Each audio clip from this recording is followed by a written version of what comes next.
Thank you, Mike. Mike's let me speak again. And thank you, Mike and Shirley. Keith and Linda, they're very good delegates, aren't they? Delegating all the duties. It would be strange if we came in and Mike was at the door and then he was up playing the guitar. And he could probably do all them things, and he does play the guitar, but it's great that they're encouraging us in all our gifts and talents. Now, growing up in Liverpool in the 70s or 80s, the number 7 meant something special. There was a certain football player, Kenny Dalglish, who wore it on his back. Right? And every child wanted to have that number 7 on his back. And if you couldn't be Kenny Dalglish and you were playing Spies, you'd want to be 007, because 008 or 006 just didn't do it, did they? Now, why is that? I'm sure you'll agree number 7 is a special number. It's associated with luck. And why? We have 7 colours in a rainbow, not 6. 7 musical notes, 7 continents, 7 days in a week. But tomorrow evening starts something even more special, as it's the 7th day festival, the 7th of the 7 yearly feasts, or Moedim of the Lord. Culmination of the yearly feasts. In English, the Feast of Tabernacles. In Hebrew, Sukkot. Or other names you will hear are the Feast of Ingathering, Feast of Booths, and sometimes known simply as the Feast. And when we come together on these set-apart times, we worship not man or the ways of man, but our God and King. And whether you have been in the Lord 20, 30, 40, or more years in the Lord, or you're a recent convert, give thanks to God, because you're part of what I can only say is an awakening. And not that these things have not been known before, or no one's ever walked in these paths but before us, but these are surely the last days before Yeshua's return. It's like what the angel told Prophet Daniel. He said, many will go to and fro, and knowledge will increase. We're such privileged people. And thank God we don't suffer the same type of persecution they did just 200 or 300 years ago. Because what we're doing today, meeting peacefully, reading scripture, praising the Lord on the 7th day, would have left us in hot water. Sadly, countless Christians, believers, have fell asleep, never knowing or learning of the things we know and hope to learn more of in our God-willing days ahead. Now, as with all of God's feasts, Tabernacles has its own peculiar symbolism. It shows us the things from the past and alludes to things yet to come. Uses earthly pictures and seasons, agriculture to point to what is happening or will happen in the heavens or in the spiritual realm or on earth. In Israel, a time when the final harvest has just finished and the time of rejoicing in the bounty of the Lord. And looking back to how the Lord brought the children of Israel out of Egypt and made them dwell in booths for 40 years in the wilderness. And we will be looking forward to a time when Yeshua is here reigning and tabernacling with us on earth after the great harvest and the calamities that will befall our world. Now, if it's your first or second week here, you'll be excused for not knowing where the main text is about the feast. So, yes, you've got it. So if you want to get that ready, we'll be heading there. Leviticus 23 explains clearly which days are sacred or set-apart days and Sabbaths and so forth.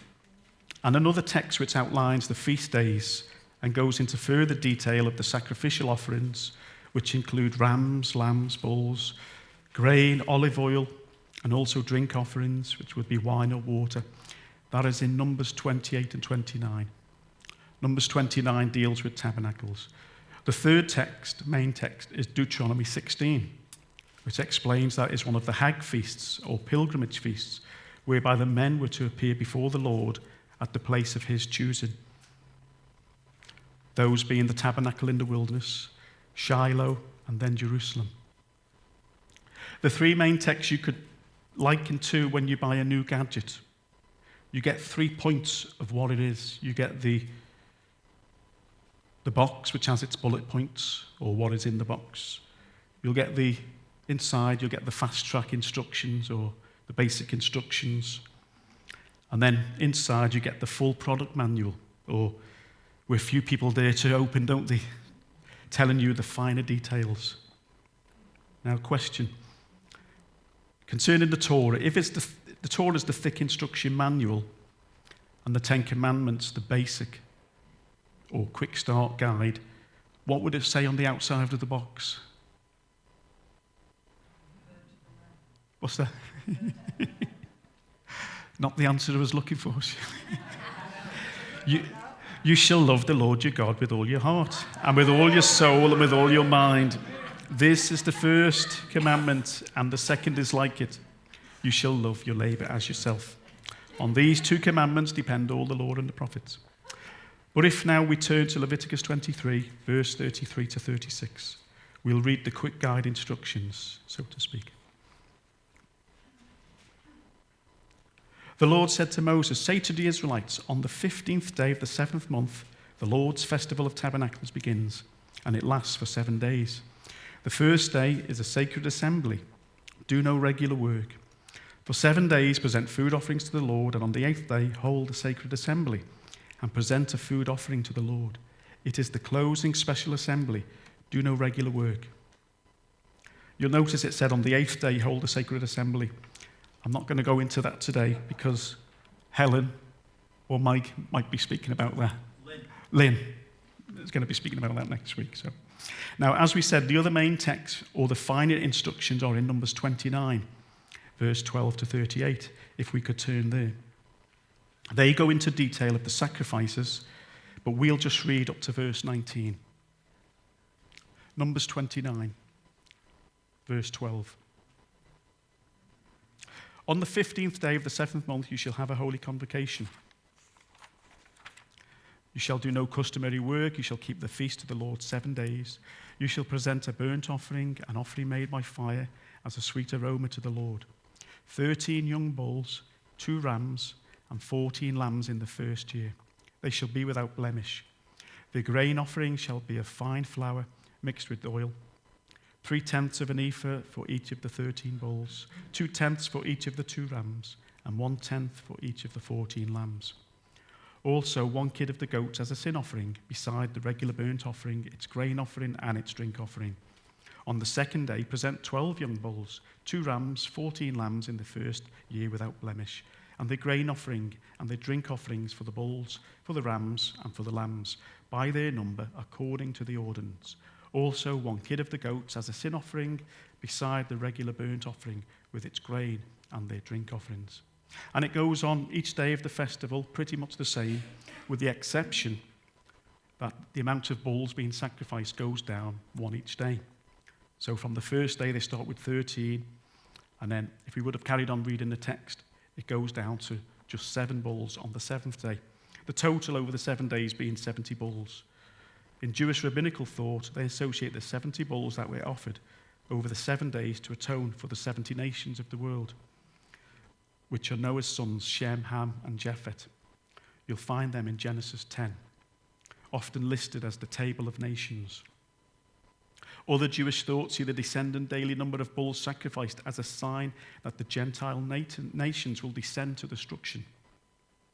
But whatever the case is for the significance of the sacrifices, it is true that Tabernacles truly is or will be a festival for the nations to take part in. If you can turn to Zechariah 14, we'll read about that from verse 16.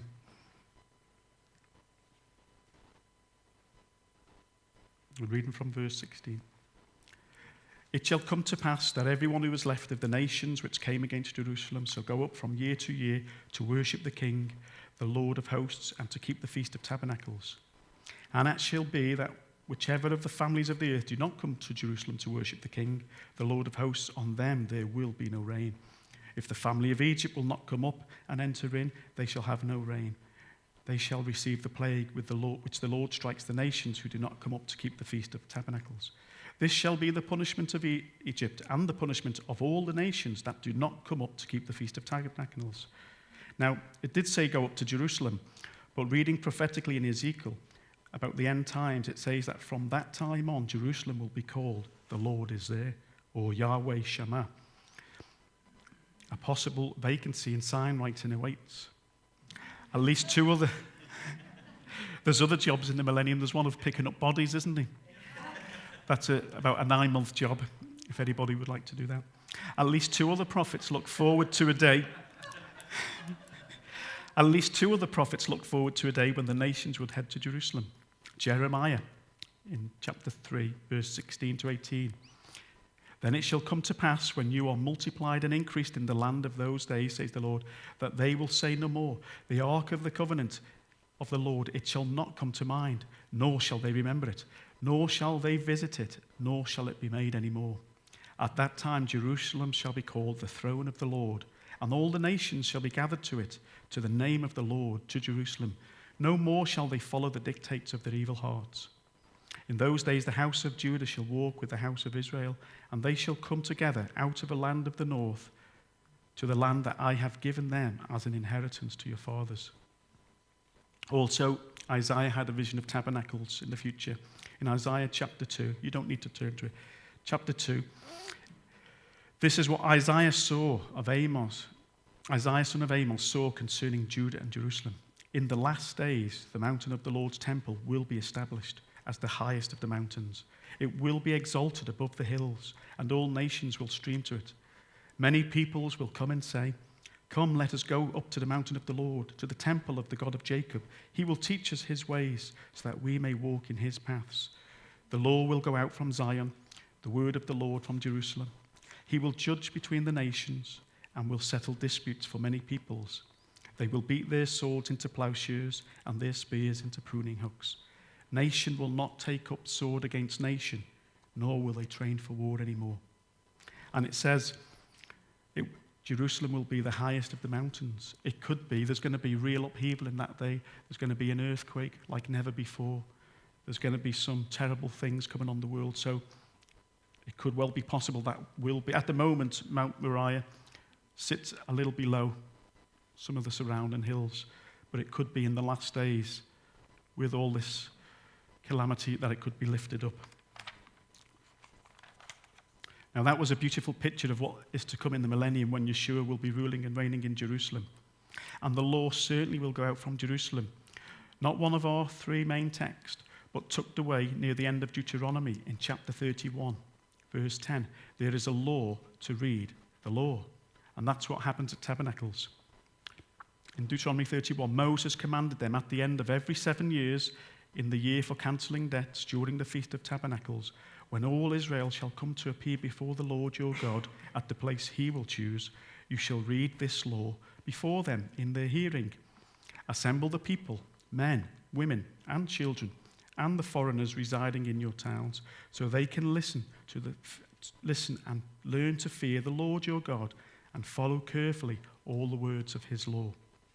Their children who do not know this law must hear it and learn to fear the Lord your God as long as you live in the land you are crossing the Jordan to possess.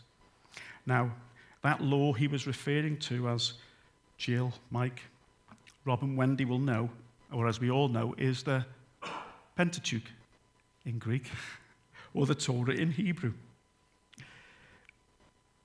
It's the first 5 books of the Bible.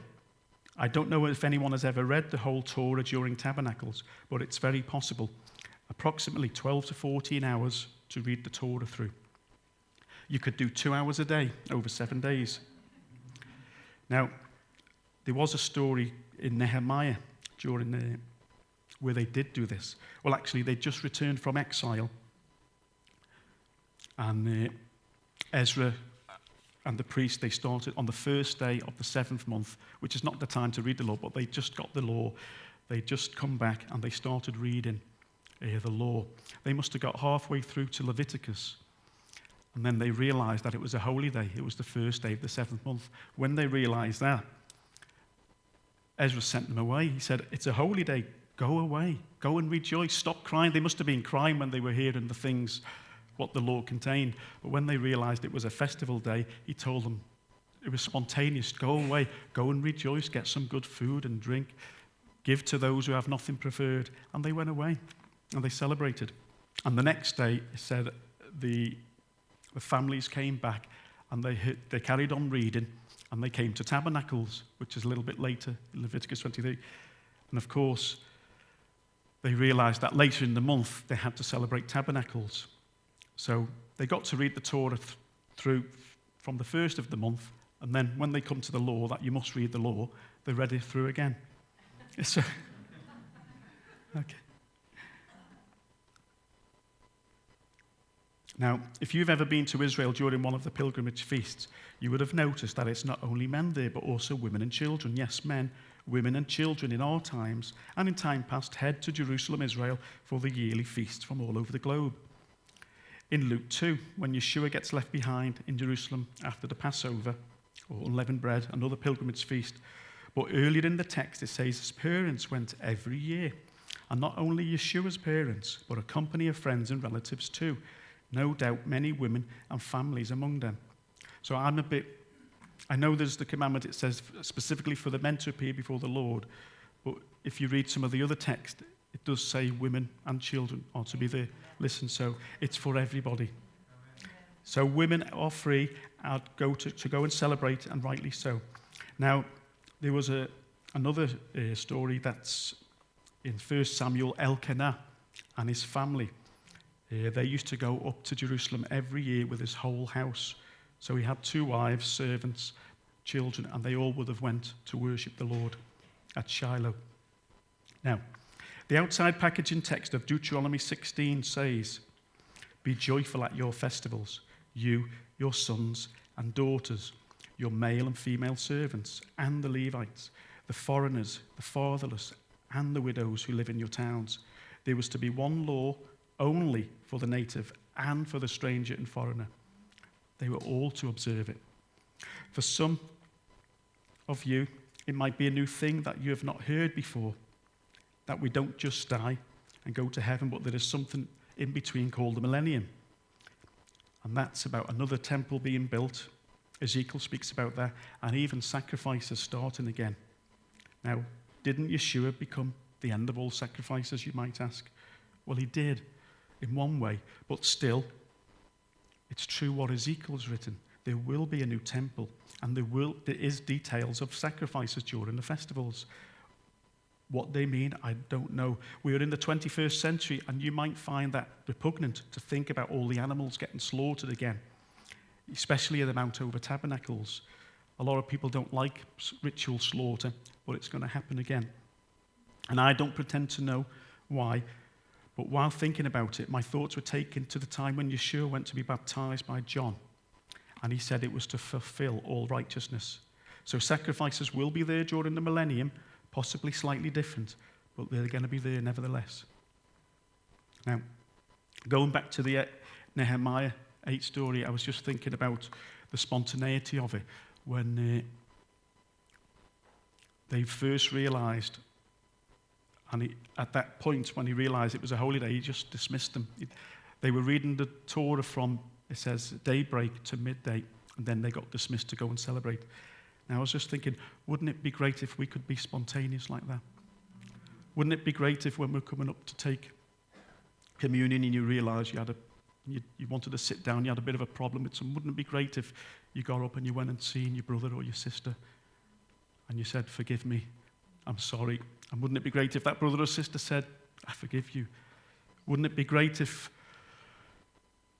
you'd spontaneity, if you realized you'd taken something you shouldn't have in the past and you went and give it back?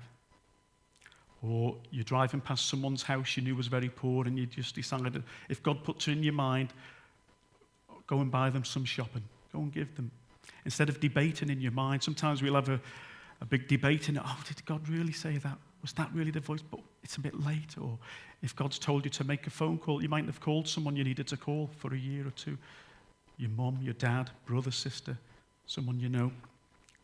But when you get that voice comes to us at times, doesn't it? And sometimes you will try to debate it. You'll try to push it aside and, oh, it's not really the Lord. So I just encourage you to be spontaneous. Now, a little summary of some of the main components of tabernacles. First of all, you're to appear before the Lord at his chosen place. Number 2, rejoice and be glad. Ideally, you should have been keeping the ways of God and had a plentiful harvest.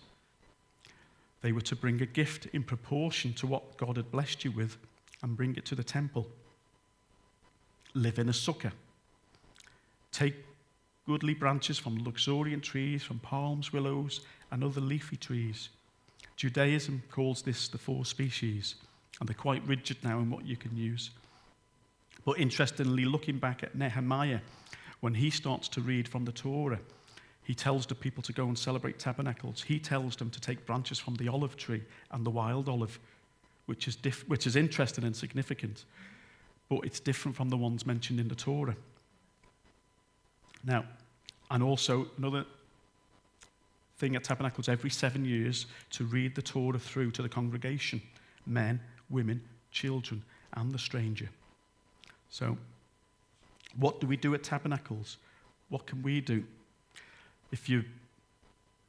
When you first encountered Tabernacles, you might have wanted to live in a sukkah outside, which is pretty hard in Wales given the weather that we've had the last few weeks. And as green as Wales is, there's a lack of palm trees, isn't there? Hey, I've seen some though. They've got some in Prestatyn palm trees. There's lots up there. Oh, thank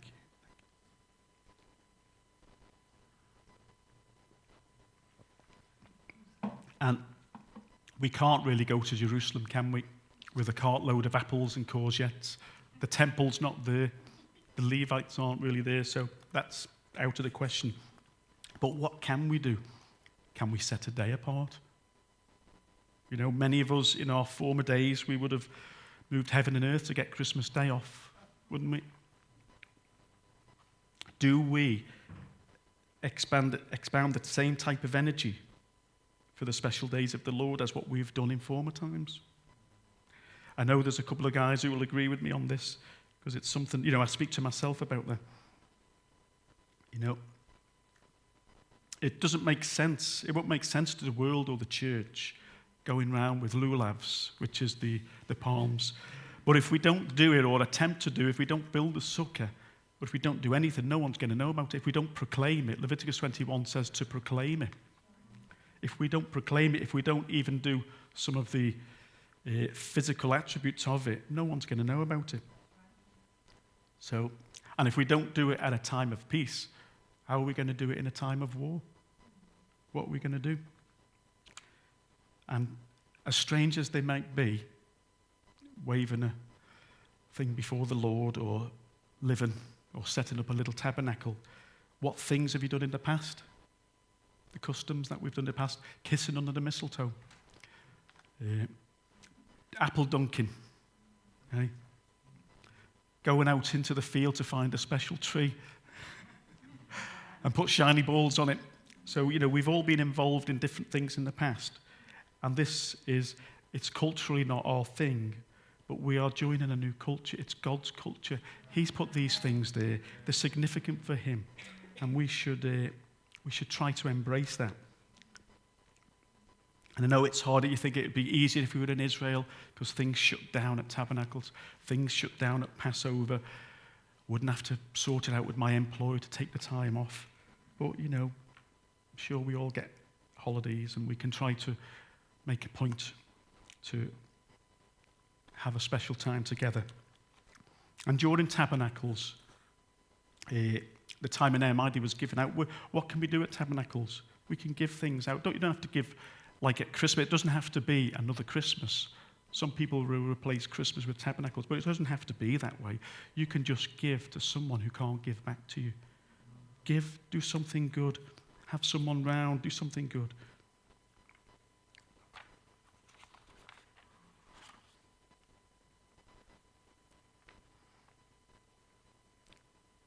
Now, Tabernacles is all the feasts. They're all pictures of the real thing. They're all pictures of what was happening in heaven. And the church, or in particular, will say them things are done away with. But do we get rid of them? The church has it done away with the Lord's Supper? No. It hasn't really done away with the Lord's death. It keeps it, but in a totally different way, on a totally different day. So really, many will frown on us on keeping Tabernacles and Passover, but they're happy to continue with this Easter and Christmas. Well, I'm nearly finished now, but just a couple of historical things, what happened during Tabernacles. Like I mentioned at Passover, the ark, Noah's Ark, came down to rest on the 17th of the 7th month, which is in the middle of Tabernacles week, unless you hold to the 6-month theory where it was Passover. Solomon also dedicated a temple during Tabernacles. Now, those who were in Israel, did you go to the pool of Siloam? No. But part of the Tabernacles feast, they would go and take water down from the pool of Siloam and up the steps up to the water gate. And I think they've just cleared a lot of it now, so you can walk up possibly the steps where Yeshua would have walked up. They would have sing certain benedictions and psalms, and there's the Psalms 113 to 118, the Hallel Psalms, which we'll just read to finish off. Psalm 118.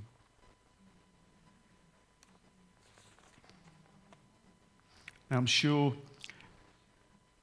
when you hear it, you'll probably think of a few songs that you know. And even in Hebrew, you'll know some in Hebrew. John's got one of these. It's Psalm 118. Oh, give thanks to the Lord, for he is good. Hodul Adonai Kitov. Oh, give thanks to the Lord, for he is good, for his mercy endures forever. Let Israel now say, his mercy endures forever. Let the house of Aaron now say, his mercy endures forever. Let those who fear the Lord now say, his mercy endures forever. I called on the Lord in distress. The Lord answered me and set me in a broad place. The Lord is on my side. I will not fear. What can man do to me? The Lord is for me among those who help me. Therefore I shall see my desire on those who hate me. It is better to trust in the Lord than to put confidence in man. It is better to trust in the Lord than to put confidence in princes. All nations surrounded me, but in the name of the Lord I will destroy them. They surrounded me. Yes, they surrounded me. But in the name of the Lord I will destroy them. They surrounded me like bees. They were quenched like a fire of thorns. For the name of the Lord I will destroy them. You punished me violently that I might fall, but the Lord helped me. The Lord is my strength and song, and he has become my salvation. In Hebrew, he has become my Yeshua. So the Jews would be speaking this out every year. The voice of rejoicing and salvation is in the tents of the righteous. The right hand of the Lord does valiantly. The right hand of the Lord is exalted. The right hand of the Lord does valiantly. I shall not die but live, and declare the works of the Lord. The Lord has chastened me severely, but he has not given me over to death. Open to me the gates of righteousness. I will go through them, and I will praise the Lord. This is the gate of the Lord, through which the righteous shall enter. I will praise you, for you have answered me and have become my Yeshua, or my salvation. The stone which the builders rejected has become the chief cornerstone. This was the Lord's doing. It is marvelous in our eyes. This is the day of the Lord has made. We will rejoice and be glad in it. Save now, I pray, O Lord. O Lord, I pray, send now prosperity. Blessed is he who comes in the name of the Lord. We have blessed you from the house of the Lord. God is the Lord, and he has given us light. Bind the sacrifice with cords to the horns of the altar. You are my God, and I will praise you. You are my God, I will exalt you. Oh, give thanks to the Lord, for he is good. His mercy endures forever. Okay, amen. Okay.